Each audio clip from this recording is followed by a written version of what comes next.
आदिल खान साहब, मैं आपसे ही चर्चा की शुरुआत करता हूं क्योंकि देश की राजधानी की सड़कों पर, दीवारों पर पोस्टर नजर आ रहे हैं, पीएम मोदी हटाओ देश बचाओ।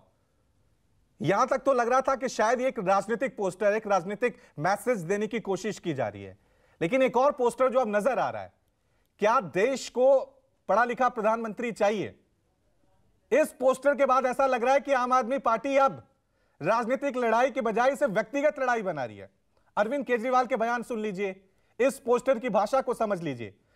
तो क्या ये माने आम आदमी पार्टी 2024 का चुनाव या बीजेपी के खिलाफ जो लड़ाई है उसमें पॉलिसी से हटकर व्यक्तिगत आरोप ज्यादा लगाएगी कि कोई पढ़ा लिखा है, कोई नहीं है, व्यक्ति को हटाओ देश बचाओ? क्या स्ट्रेटेजी नजर आ रही है इन पोस्टर से, आदिल खान साहब?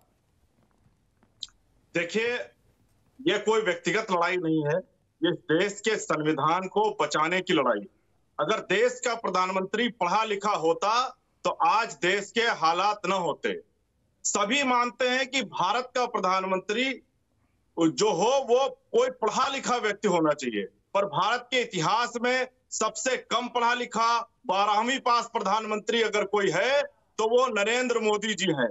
और इसी वजह से रवि जी वो कई बार उल्टे सीधे फैसले लेते हैं। जैसे मैं आपको उदाहरण के तौर पर बताता हूं, इस देश में नोटबंदी आई, किसी ने प्रधानमंत्री जी को बताया कि आप नोटबंदी ले आइए, इस देश से भ्रष्टाचार खत्म हो जाएगा।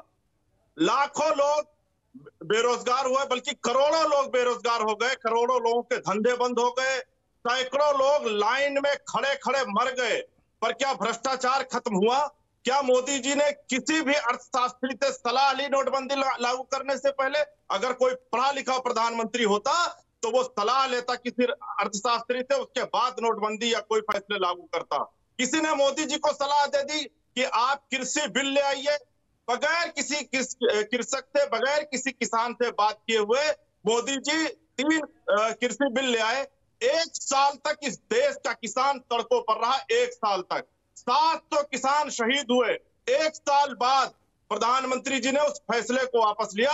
अगर कोई पढ़ा लिखा प्रधानमंत्री होता तो कतई ये फैसला न लेता, पहले वो किसानों के साथ बैठकर चर्चा करता, उनसे बात करता। उसके साथ साथ देखिए, कई बार मोदी जी, आदिल खान साहब थोड़ा सा रोक रहा हूं। आप पढ़े लिखे को लेकर हमला तो कर रहे हैं, इसको लेकर हम सवाल उठाएंगे, लेकिन जब आम आदमी पार्टी अपने नेताओं को चुनती है, विधायकों को चुनती है, क्या वहां भी क्वालिफिकेशन देखी जाती है, वहां भी एजुकेशन देखी जाती है? इसको लेकर मैं सवाल करूंगा, बीजेपी की तरफ भी जाऊंगा। तो देश की राजनीति में पोस्टर वॉर देखने को मिल रही है। आम आदमी पार्टी ने देश की राजधानी में पोस्टर लगाए, पीएम मोदी हटाओ देश बचाओ। क्या देश को पढ़ा लिखा प्रधानमंत्री चाहिए? आदिल खान साहब अपना रख रहे थे पक्ष। आदिल खान साहब, अब मेरा काउंटर सवाल ले लीजिए। आपने कहा कि देश को पढ़ा लिखा प्रधानमंत्री चाहिए, लेकिन जब पंजाब में जब आपने कई ऐसे विधायक जीते थे जो मोबाइल दुकान करते हैं, कोई आम आदमी है, तब आपने क्या उनकी क्वालिफिकेशन देखी थी? पंजाब के जो मुख्यमंत्री हैं, क्या उनकी क्वालिफिकेशन है? क्या फिर तो क्वालिफिकेशन को लेकर आप इस तरह, ये तो व्यक्तिगत हमले हुए ना। व्यक्ति चुनने के बाद क्या काम करता है ये देखना चाहिए। आप तो क्वालिफिकेशन पे अड़ रहे हैं, वो तो क्राइटेरिया आप पे भी आता है।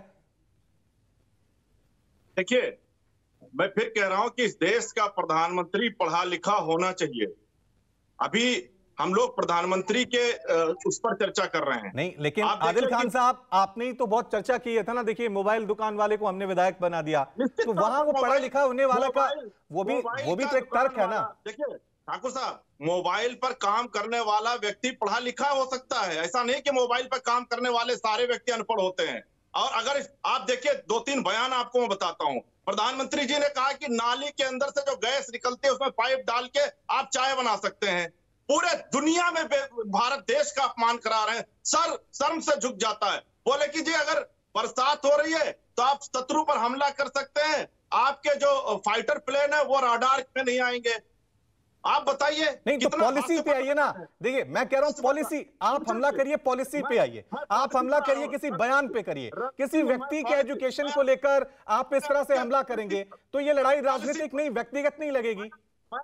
पॉलिसी पर आ रहा हूं। पिछले दिनों आम आदमी पार्टी ने दिल्ली के सड़कों पर पोस्टर लगाए, मोदी हटाओ देश बचाओ। दिल्ली के अंदर वो जो गरीब लोग थे जो पोस्टर लगाने वाले थे, 6 लोगों को केंद्र सरकार के कहने पर, भारतीय जनता पार्टी के कहने पर दिल्ली पुलिस ने गिरफ्तार कर लिया। ठीक है, मैं जवाब ले लेता हूं। नमस्कार, मैं हूं मानक गुप्ता। अगर आपको हमारा ये वीडियो पसंद आया हो तो इसे लाइक और शेयर जरूर करें, और हां, हमें सब्सक्राइब और फॉलो करना ना भूलें ताकि आप देश और दुनिया की कोई खबर मिस ना करें। तो जुड़े रहिए हमारे साथ और देखते रहिए न्यूज़ 24।